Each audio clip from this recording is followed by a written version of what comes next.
चलिए एक वृत्त यानी कि सर्कल में एक समबाहु त्रिभुज इक्विलैटरल ट्रायंगल को बनाते हैं। सबसे पहले एक वृत्त बनाते हैं जिसकी विमा यानी कि डायमेंशन दिए गए वृत्त के बराबर हो। चलिए इस वृत्त के केंद्र मूल वृत्त सर्कल के ऊपर इस प्रकार रख देते हैं। अब यहां हम दो रेखाखंड यानी कि सेगमेंट्स इस प्रकार बनाएंगे कि दोनों की लंबाई दोनों वृत्तों में से किसी भी वृत्त के त्रिज्या यानी कि रेडियस के बराबर हो। इस प्रकार हम देख सकते हैं कि ये रेखाखंड हमारे द्वारा बनाए गए नए वृत्त की त्रिज्या के बराबर है और ये दूसरा रेखाखंड मूल वृत्त की त्रिज्या के बराबर है, यानी कि हम कह सकते हैं कि दोनों खंडों की लंबाई बराबर है। हम एक और खंड के उपयोग से इन दोनों बिंदुओं को मिलाकर देखेंगे और हम देख सकते हैं कि ये रेखाखंड हमारे मूल वृत्त की त्रिज्या के बराबर है, इसलिए ये पहले बनाई गई दोनों खंडों के बराबर होगा। इस प्रकार से हमने एक समबाहु त्रिभुज यानी कि इक्विलैटरल ट्रायंगल बना लिया है। हमें पता है समबाहु त्रिभुज के सभी कोण 60 डिग्री के बराबर होते हैं, इसलिए हमें पता है ये कोण 60 डिग्री के बराबर होगा। चलिए हम इस प्रकार एक और सममित त्रिभुज बना लेते हैं।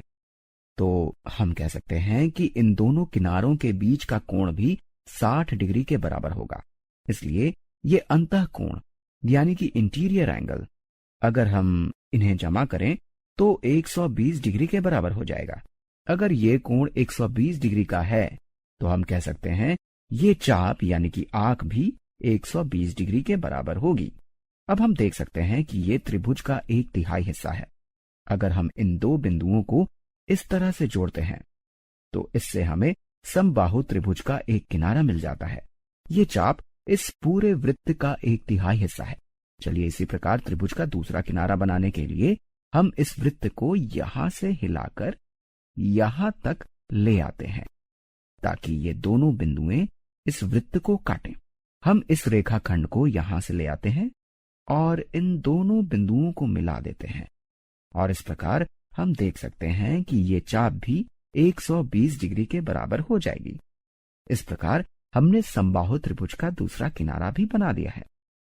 चलिए अब तीसरा किनारा बनाने के लिए हम इन आखिरी दो बिंदुओं को इस प्रकार से यहां जोड़ देते हैं और अब हम देख सकते हैं कि हमने एक वृत्त यानी कि सर्कल में एक समबाहु त्रिभुज यानी कि इक्विलैटरल ट्रायंगल बना लिया है।